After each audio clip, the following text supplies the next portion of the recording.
Bonjour, nous nous trouvons devant la galerie Vivienne au cœur du premier arrondissement de Paris. La galerie Vivienne fut créée en 1823 par l'architecte Delannoy et ouverte au public 3 ans plus tard en 1826. À l'époque, il existait déjà un libraire parmi les magasins de mode et les restaurants. Nous avons décidé aujourd'hui d'aller à la rencontre de ce libraire qui survit toujours au fond de la galerie.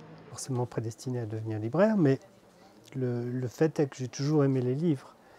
Et donc non, ça s'est fait presque progressivement, mais pas d'une manière inévitable et programmée.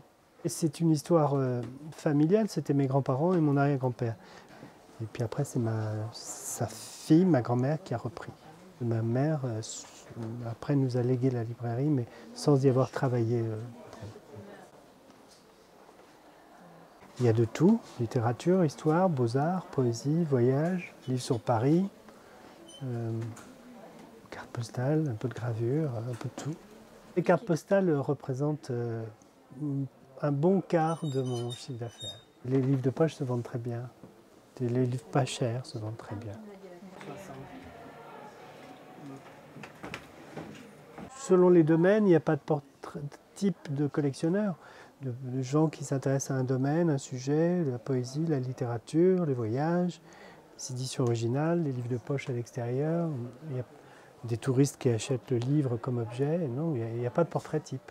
En même temps, ici, c'est particulier parce que ça n'appartient pas à la modernité. Donc, c'est une librairie un peu à part, en dehors du temps. Donc, c'est à la fois un endroit pour retrouver le passé et puis retrouver des choses que l'on a d'un passé proche et éloigné en même temps.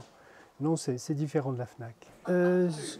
Les libraires d'occasion s'en sortent grâce à Internet, mais après, le domaine des livres a tendance quand même à se restreindre parce que l'accès à la culture est quand même très axé sur l'image et le numérique. Et ça, Internet ne peut pas apporter toutes les réponses. Alors moi, je suis mal placé pour me dire qu'Internet a joué en ma défaveur parce que je travaille avec Internet. Donc même des Parisiens viennent chercher des livres ici sans connaître l'endroit, puisque c'est un outil maintenant qui est comme le... Donc voilà, non, c'est pas négatif. Je ne suis pas une librairie moderne.